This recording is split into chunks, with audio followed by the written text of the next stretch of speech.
When you opened up your wardrobe this morning, how did you choose what you're wearing?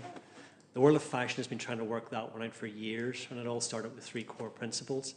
Hierarchical, where you dress to indicate your position in society. Utility, where you dress for warmth and comfort, or seduction, where you dress to attract the opposite sex.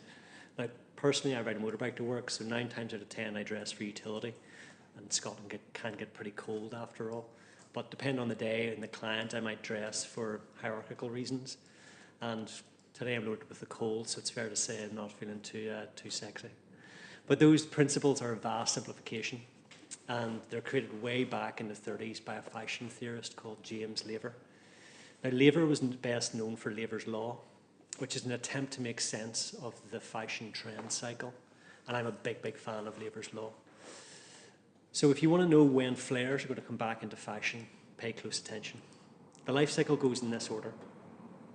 So there starts with indecent, which is 10 years before its time, and then something will move to being shameless, which is 5 years before its time. A year before its time, something may be daring, and when it's the current fashion, it's smart. 1 year after it being the current fashion, it'll start to become dowdy, and then it will move through this spectrum. It'll go hideous, ridiculous, amusing, quaint, charming, romantic, and finally beautiful. 150 years after it was considered smart or in the current fashion, it becomes beautiful. So a pair of flares may have started as daring, but eventually it will become amusing and quaint, and one day it may be a beautiful thing. It's quite a simple timeline, but the reason why I love it is it can be applied to almost anything creative.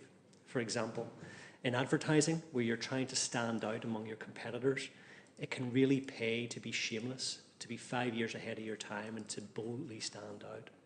In product design, most companies start wanting to be daring, but they land somewhere around smart, which means that they're unlikely to stand out against their competitors, but it's unlikely that they're going to launch to bomb, that the public weren't ready for that technology.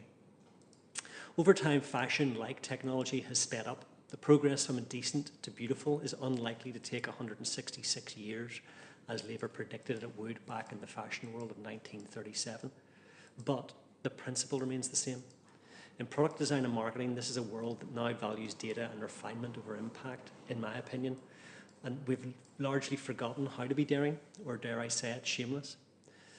This month, we've been working with Adidas and Macallan on customer experience and engagement strategy.